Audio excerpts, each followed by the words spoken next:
I'm worried about some of these young players in the NBA. 5 games of NBA action, plus it's Monday, meaning Mailbag Monday.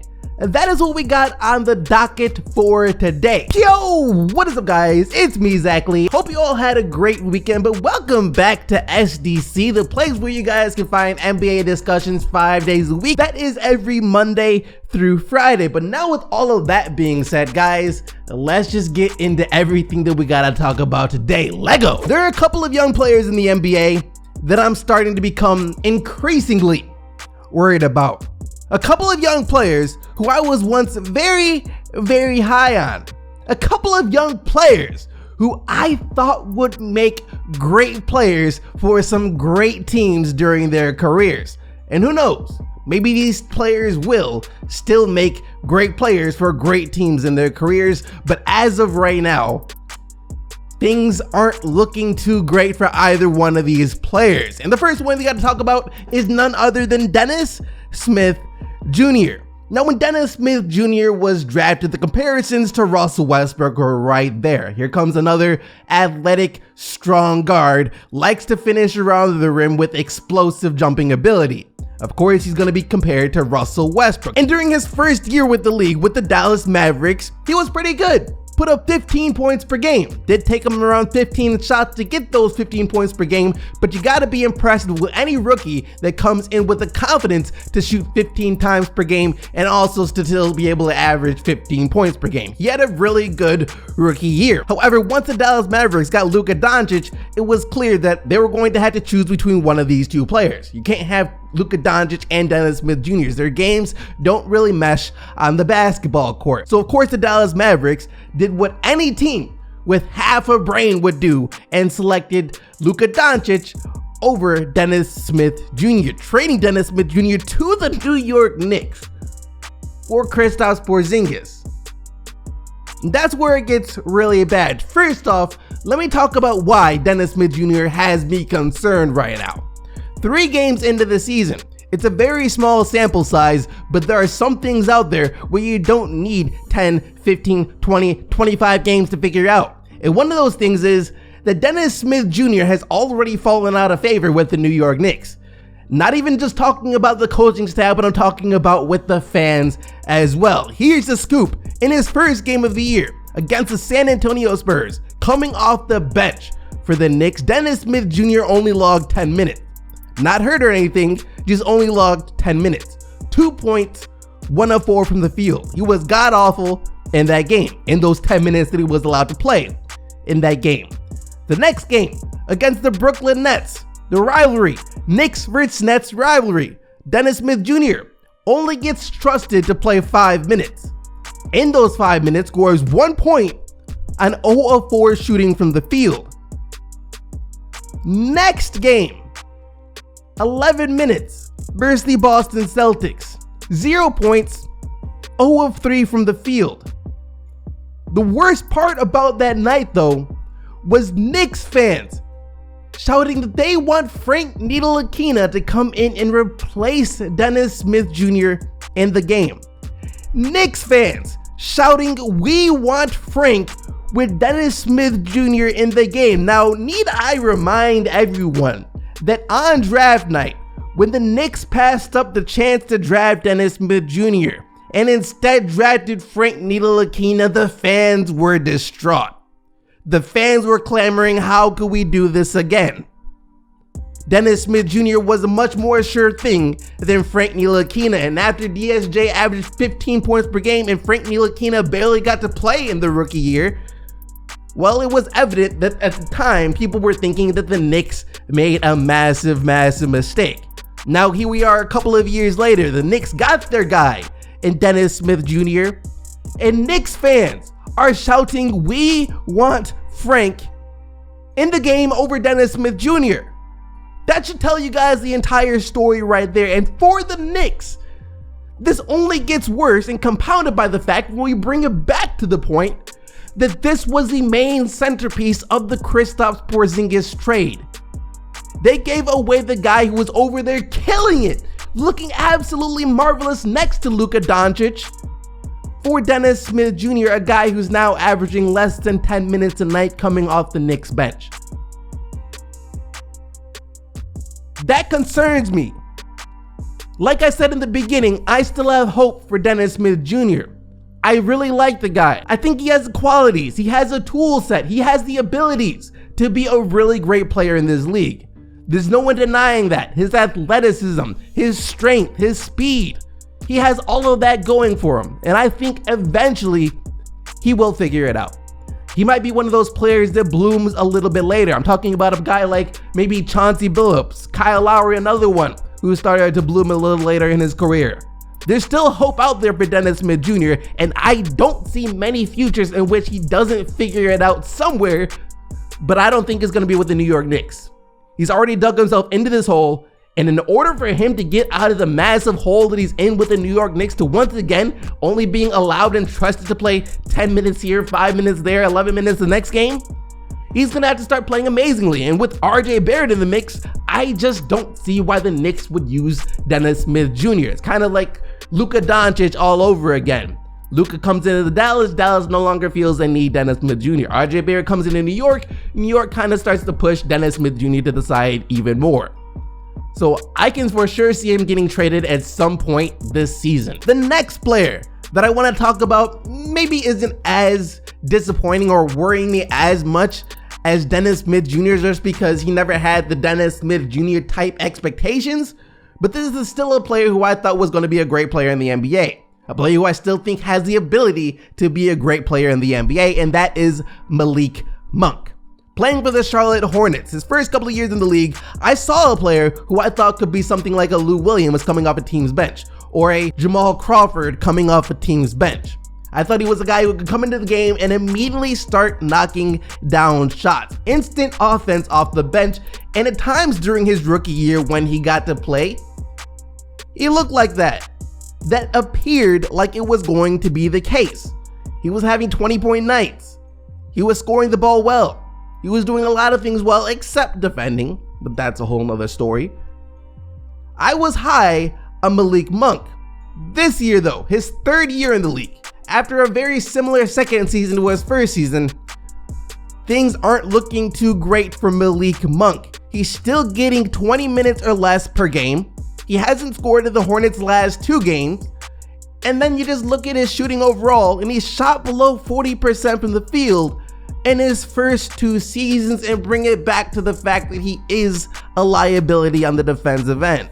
Once again, I thought this guy had a Lou Williams, Jamal Crawford type potential, and maybe like Dennis Smith Jr. he will. Maybe if he gets traded or goes to another team, a change of scenery will do him some good. Maybe that could be the case. But as of right now, things are not looking too bright on the Malik Monk front. On to the games. The first game we got to talk about is the Blazers surviving the Mavericks. Final score reading 121-119. The Blazers getting great play from all of their perimeter players. McCollum with 34 points, Lillard 28 points, and Rodney Hood with 20 points. Real quick, I want to say that I really like Rodney Hood on this Portland Trail Blazers team. He got a bad rep in the league during his brief stint with the Cleveland Cavaliers just because of how he was playing with the Cleveland Cavaliers.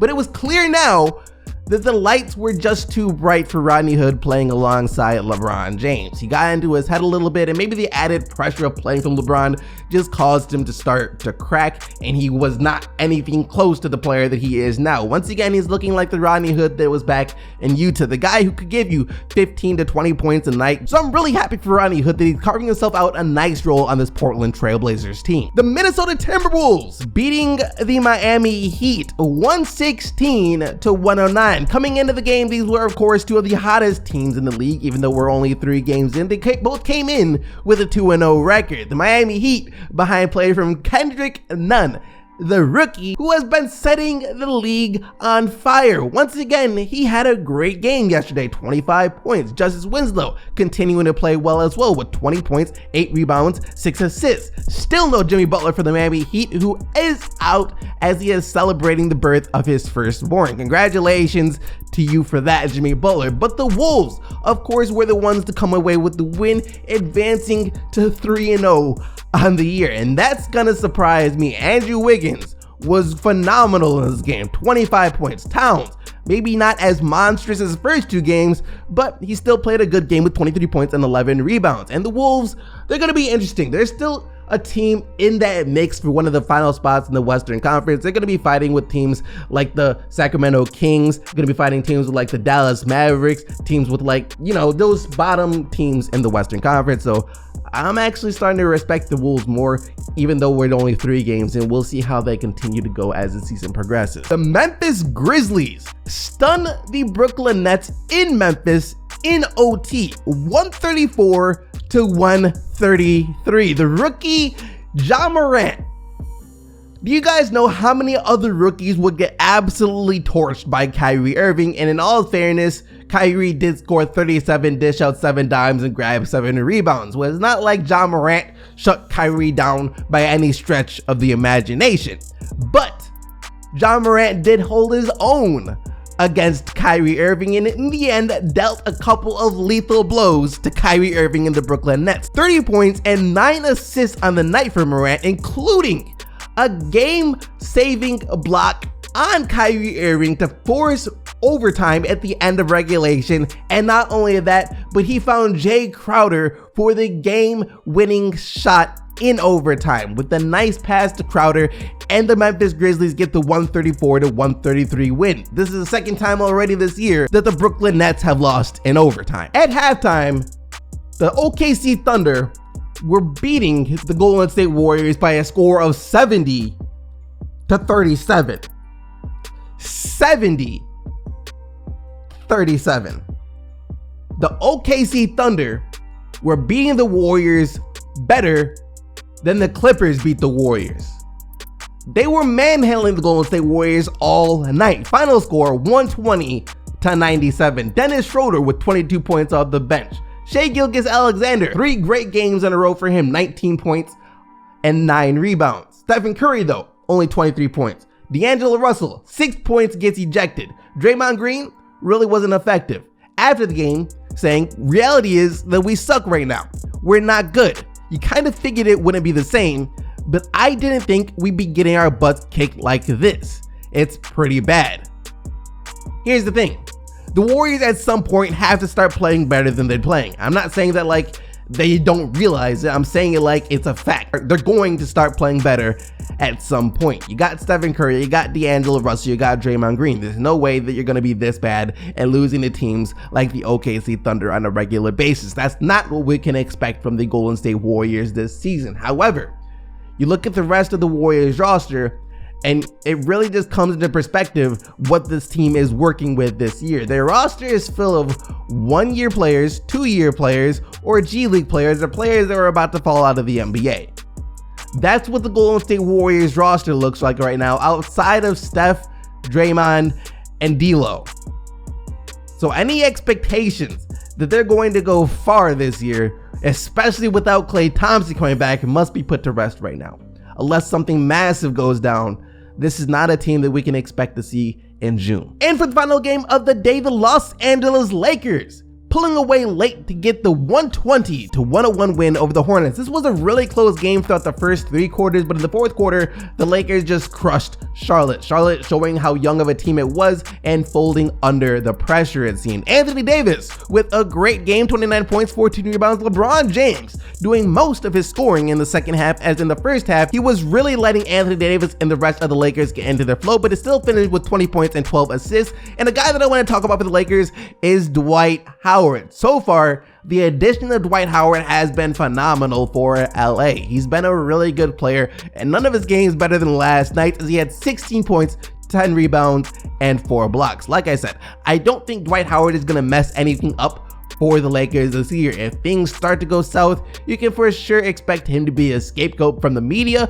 but overall, the guy is showing that he can still play. And I don't know why people were acting like Dwight Howard couldn't still play. He was injured last year, but the year before that, he could still play. That's it for all of the games though, and now it's about time for you guys to vote for who you think had the best performance from last night. It is time for the player of the day, so without further delay, here are today's nominees. First up, you got Anthony Davis and his 29 points and 14 rebounds. Next, Dennis Schroeder, his 22 points, 8 rebounds, and 6 assists. Ja Morant, his 30 points and 9 assists. CJ McCollum and his 34 points and 6 rebounds, or Karl Anthony Towns and his 23 points and 11 rebounds. As always, only players whose team won were eligible to win a Player of the Day. Now though, it's mailbag time, where once a week, every Monday, I will be answering 3 questions that you guys send to my mailbag, an email that I set up, sdcmailbag@gmail.com. So if you guys want your questions to be answered next Monday, then be sure to send them to that email. We're not taking it from the comment section anymore, email only. And the first question is coming from Nicholas Redford, who says, SDC, my question is, which team's fans should be the most excited about their organization's future, and which team's fans should be the most disappointed in their organization currently, and why? For future, I don't think there's any team more exciting right now than the Atlanta Hawks, and that's mainly because they have Trae Young, who is probably right now the most exciting young player to watch. That could very well change when Zion Williamson comes back, but so far in the couple of games that he's played, Trae Young has been the most special player in the NBA. This guy's almost dropping 40 a night right now as a second-year guard in the league. That's crazy, and the type of talent that his talent will attract to Atlanta makes them even more exciting. This is a team that's going to go far as long as things keep progressing the way that they've been, because you have Trae Young. This is a very, very, very special player. We're talking about a player who in year 2 is comfortable pulling from the logo. It doesn't get much more exciting than that. One fan base that I think should be the most disappointed in their team though might have to be the New York Knicks by default, just because it's been so long since this team's been competitive. And not only that, once again, you traded Kristaps Porzingis for Dennis Smith Jr., and now Dennis Smith Jr. can barely get off the bench. That's very disappointing. The next question though comes from Full Court Press, who says, hi Zach, I'm an Indiana Pacers fan and I want to know what your opinion is on the Pacers front court experiment with Miles Turner and Domantas Sabonis. They are both best at the center spot, yes, but do you think that they can work together? The Pacers. Alright, this team's a pretty interesting spot right now. They lost their first 2 games of the year, and of course, like this guy said, Domantas Sabonis has now been inserted into the starting lineup as part of an agreement that he came to with the Pacers when negotiating this contract extension. One of the things he wanted the team was like, yo, if I'm gonna sign with you guys long term, I'm gonna have to be starting. I don't think I should be coming off the bench. My talents are being wasted coming off the bench. I want my minutes and I want to start. And he has been started next to Miles Turner. And the Pacers so far are 0-2. Now, I don't think that necessarily means that this experiment is going wrong by any stretch of the imagination. This Pacers team made a lot of changes this offseason. They brought in a lot of talent. That talent is still trying to figure out how to play in this Pacers system. And not only that, they're still missing Victor Oladipo as well. So I think it's too early to base off of the 2 games that they've played how great this tandem could be going forward. But I will say that in the game that I watched, at least, which was the game against my Pistons, that the Pacers did look good with both Domantas Sabonis and Miles Turner on the court. And not only that, both those guys had great games. So I'm curious to see as to how this is going to play out, kind of like you are, but I guess we're just going to have to keep watching to find out. And the last question comes from Jose Montejano. Probably butchered your last name, my guy, so I'm sorry about that, but he says, hey, what's up, Zach? I'm a big fan. I've been watching you for years. What do you think is the ceiling and the floor for the Trailblazers here? What do they need to win a championship, or at the least be championship contenders? The Blazers are interesting. They didn't really make many moves over the offseason, besides of course bringing in Hassan Whiteside to fill the gap while Yusuf Nurkic is out. But while they didn't make moves, like massive moves to improve, I think with the rest of the NBA landscape changing and the Warriors as a super team no longer existing and you no longer needing 3 to 4 all-stars on your team to compete, that inherently makes the Blazers better. You know, we see this is a league of duos now, of big 2s instead of big 3s and 4s. And the Blazers have always had a big 2. They've always had Dame and CJ. And now with the rest of the league almost coming down to their level of star power, then that should make them a better team, especially since they'll have that continuity. These 2 guys don't have to figure out how to play with each other like Kawhi and PG do, or AD and LeBron, or any of these other new duos, Westbrook and Harden. Dame and CJ have been doing this. They got to the Western Conference Finals last year doing this. So the floor for this team, of course, is the playoffs. If they don't make the playoffs, that's the biggest shame in the history of basketball. But not only that, I think this team could very well make it to the Western Conference Finals. Will they get past Paul George and Kawhi or LeBron and AD? Well, I have no idea just yet. Things could happen. But I think the Blazers inherently are better than they have been in the previous years just by the fact that this is a league of 2s instead of 3s and 4s. That though is going to do it for everything that we gotta talk about today. Like I said, don't forget to send your questions to sdcmailbag@gmail.com for your chance to have your questions asked in next Monday's video. Also, thanks to everyone who did send a question. Even if I didn't get to it, there were so many questions. I wasn't expecting this many questions for the first episode, so thank you to everyone who did send the questions. Other than that though, thank you guys so much for watching. Hope you all have a fantastic rest of your day. Don't forget to subscribe to the channel with post notifications turned on so you don't miss out on future videos. But other than that, keep getting the buckets, Team SDC, and I'm out of here. Peace.